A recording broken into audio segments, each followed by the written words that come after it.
Assalamualaikum warahmatullahi wabarakatuh. Selamat datang kembali di kelas perencanaan keuangan. Pada hari ini kita akan melanjutkan pembahasan materi kita tentang investasi saham. Nah, sebelumnya di pertemuan sebelumnya kita sudah membahas mengenai bagaimana cara berinvestasi, langkah-langkah investasi dan lain sebagainya. Nah, sekarang kita akan membahas jenis-jenis dari investasi itu sendiri. Untuk pembahasan pertama, kita akan membahas tentang jenis investasi, yaitu investasi berupa saham. Apa itu saham? Nah, saham ini merupakan bukti kepemilikan dari suatu perusahaan yang merupakan klaim atas penghasilan dan kekayaan dari perseroan, atau bisa juga kita sebut saham itu merupakan surat berharga yang menunjukkan dari kepemilikan saham atas suatu perusahaan. Kita bisa menjadi apakah kita menjadi pemilik yang mayoritas, minoritas, dan lain sebagainya. Nah, kemudian dalam kepemilikan saham itu sendiri, dalam proses pembelian, minimal pembelian saham itu adalah 1 lot atau minimalnya itu adalah 100 lembar saham. Kemudian bagaimana konsep dasar dari saham? Nah, di sini ada ilustrasi bahwa di sini ada Pak Bejo berniat memiliki usaha bakso. Nah, Pak Bejo ini memiliki modal, memerlukan modal 8 juta rupiah. Tetapi Pak Bejo ini hanya memiliki 1 juta rupiah saja. Dia hanya memiliki 1 juta rupiah modal. Sedangkan kebutuhannya itu adalah senilai 8 juta. Nah, bagaimana langkah supaya kebutuhan modal Pak Bejo yang senilai 8 juta ini bisa terpenuhi? Maka Pak Bejo ini mengajak 7 teman-temannya ini untuk menanamkan modal senilai masing-masingnya itu adalah 1 juta rupiah. Nah, sehingga setiap orang dalam perusahaan bakso tersebut memiliki saham senilai masing-masing senilai 1 juta rupiah. Jadi yang memiliki modal dalam usaha bakso Pak Bejo ini itu adalah senilai ada 7 orang nih, ada 7 orang yang memiliki modal dari usaha bakso ini. Nah, kemudian setelah Pak Bejo melakukan penawaran tersebut diterima oleh teman-temannya, maka ini usaha Pak Bejo. Kemudian setelah lama berlangsung usahanya, ternyata usaha Pak Bejo ini berkembang sehingga nilainya menjadi 16 juta rupiah. Nilai saham Pak Bejo dan teman-temannya itu naik 2 kali lipat. Yang sebelumnya itu adalah senilai 8 juta, sekarang menjadi 16 juta. Maka kenaikan ini akan berpengaruh terhadap nilai saham yang dimiliki oleh teman dari Pak Bejo yang sebelumnya dari 1 juta menjadi masing-masing orang itu 2 juta. Yang kemudian saham yang dimiliki oleh teman-teman Pak Bejo ini, kemudian mereka juga bisa untuk meneruskan atau menawarkan ke orang lain.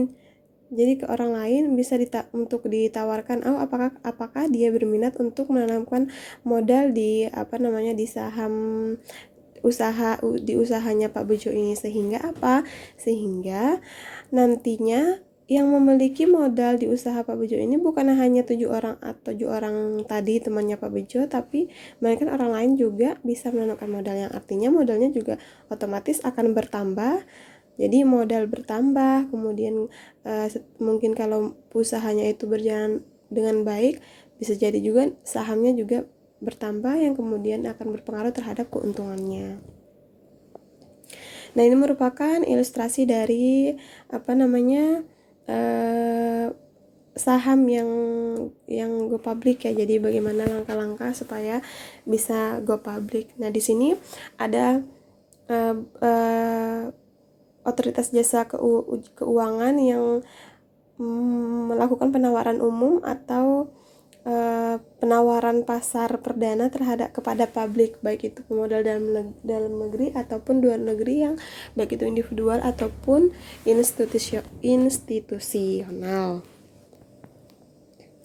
Nah, setelah langkah-langkah 1 dan 2 ini dilakukan, maka langkah keempat itu adalah melakukan pencatatan efek di Bursa Efek Indonesia, yaitu di pasar saham itu sendiri. Jadi di sini ada emiten. Nah, emiten ini tugasnya itu adalah melakukan penawaran umum. Langkah awalnya itu adalah melakukan penawaran umum terhadap masyarakat tentang bursa yang dimiliki, yang akan diluncurkan ke Bursa Efek Indonesia. Kemudian mengapa sih kita itu harus investasi saham?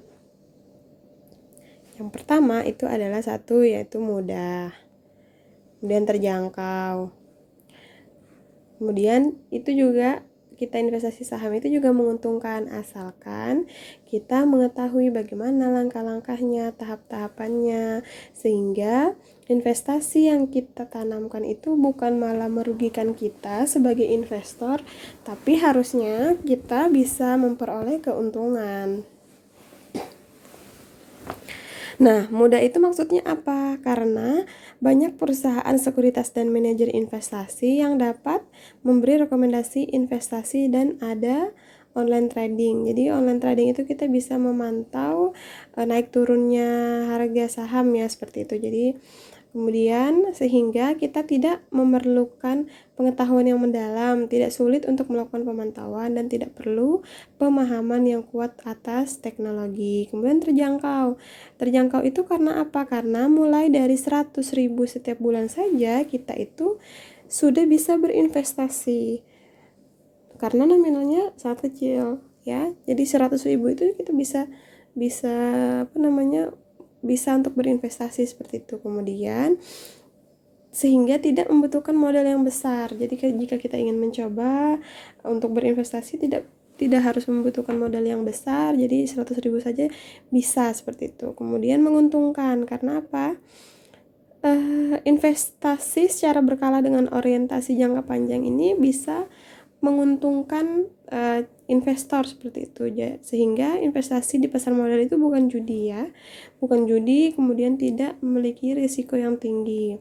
Dengan catatan juga kita memang tadi harus tahu bagaimana langkah-langkah memilih perusahaan-perusahaan yang tepat untuk kita tanamkan modal atau untuk kita berinvestasi yang berupa saham itu sendiri.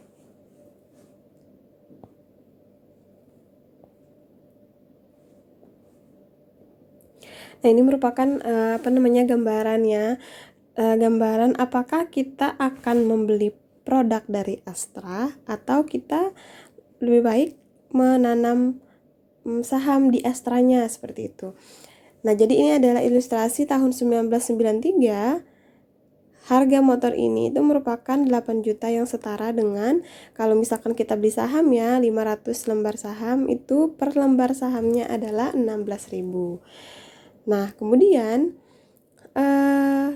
ini juga sama di tahun 2017.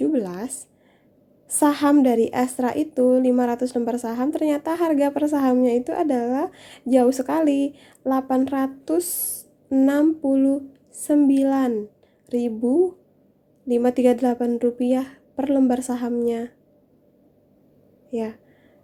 Sehingga apa? Sehingga ternyata pertumbuhan selama 23 tahun ini, nominal 500 lembar saham itu bernilai senilai harga kita bisa membeli Honda CR-V begitu. Nah, jadi perbandingannya itu adalah, bayangkan saja nilainya sangat jauh sekali jika kita memang itu pandai atau bisa cermat dalam menentukan pilihan apakah kita beli produk atau tanam saham ya, atau tanam modal berupa saham seperti itu. Nah, sehingga di sini perbandingannya itu sangat jauh sekali. Jadi dari 8 juta kita bisa memperoleh 435 juta, yaitu senilai produk Astra yang roda 4 seperti itu. Kemudian kita juga bisa melihat ini adalah pertumbuhan dari saham Unilever ya. Ini kan kalau saham Unilever itu sangat banyak sekali. Misalkan ini kan kita setiap hari otomatis kita membeli produknya seperti itu. Entah itu misalkan ini contohnya saja sabun seperti Lux, kemudian produk-produk sari wangi, kecap, bangau, ya dan lain-lain sebagainya itu juga kita bisa melihat di sini dalam 34 tahun saja itu dia naik kurang lebih 2.200 kali atau tumbuh senilai kurang lebih dari 25% per tahun. Sehingga apa? Sehingga jika kita dibandingkan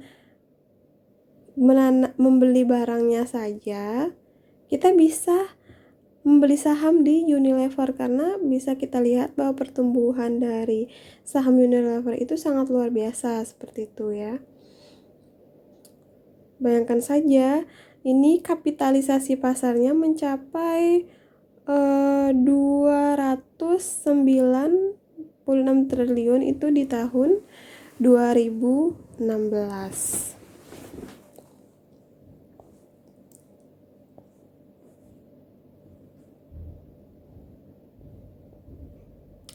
Nah, kemudian jenis investasi yang selanjutnya lagi itu adalah obligasi. Kalau tadi kita bahas tentang saham, sekarang itu adalah obligasi. Nah, ini adalah konsep dasar dari obligasi. Obligasi itu merupakan surat utang jangka menengah dan jangka panjang yang dapat dipindah tangankan dan berisi janji untuk membayar imbalan berupa bunga pada periode tertentu dan melunasi pokok utang pada waktu yang telah ditentukan kepada pihak pembeli obligasi tersebut atau jadi yes, konsep obligasi ini merupakan surat utang seperti itu yang terbitkan. Nah, ini contohnya itu adalah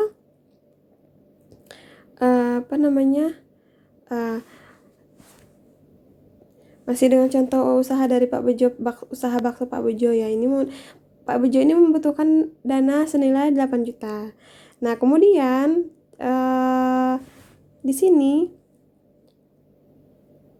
anggap saja ada 7 calon investor ini meminjamkan dananya ke Pak Bejo. Masing-masing orang itu adalah senilai 1 juta.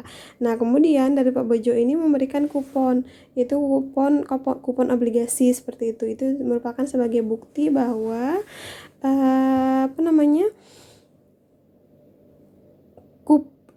sebagai bukti pembelian obligasi dari usaha dari Pak Bejo itu sendiri. Nah, jadi obligasi itu sebenarnya seperti kita berhutang ya. Misalkan Pak Bejo ini berhutang ke temannya, kemudian temannya memberikan hutang, tapi dengan dengan caranya itu adalah menerbitkan obligasi yang nantinya itu ada imbalan yang berupa bunga dan pada periode tertentu dan melunasi pokok utang pada waktu yang telah ditentukan. Misalkan obligasinya berjangka waktu 5 tahun, maka Pak Bejo harus bisa melunasi utangnya itu dalam jangka waktu 5 tahun dan ada bunganya juga di situ seperti itu. Nah, kemudian selanjutnya itu adalah reksadana. Ini merupakan jenis investasi reksadana ya. Reksadana itu merupakan sarana untuk menghimpun dana dari masyarakat yang memiliki modal sebagai unit pernyataan untuk diinvestasikan dalam berbagai saham atau instrumen investasi lainnya oleh manajer investasi. Nah, ini jadi reksadana itu merupakan sarana untuk menghimpun dana dari masyarakat yang memiliki modal untuk diinvestasikan di dalam berbagai saham. Jadi di sini ada, nah ini kan sarana untuk menghimpun dana dari masyarakat. Ini adalah dana-dana yang terkumpul di masyarakat seperti itu, yang kemudian ini bisa diinvestasikan ke sini, Nah, bisa diinvestasikan ke bakso, ke rombong ini, ke jus misalkan, atau apa ini Bu, entah itu usaha-usaha yang memang membutuhkan dana. Jadi di sini itu adalah tugasnya dihimpun, yang kemudian setelah dihimpun akan ditransfer ke sini. Bagi siapa saja yang membutuhkan dana tersebut. Nah, nilai dari pengelolaan dana tersebut dibukukan dalam nilai aktiva bersih reksadana. Nah, nilai aktiva bersih inilah yang nantinya akan digunakan sebagai indikator harga suatu reksadana. Semakin meningkat nilai aktiva bersihnya per unit penyertaan suatu reksadana, maka semakin tinggi pula keuntungan dari investor. Nah, jadi demikianlah penjelasan mengenai jenis-jenis investasi, yaitu ada investasi saham, ada obligasi, dan ada reksadana. Jadi untuk pertemuan kali ini kita cukupkan sampai di pembahasan jenis-jenis investasi.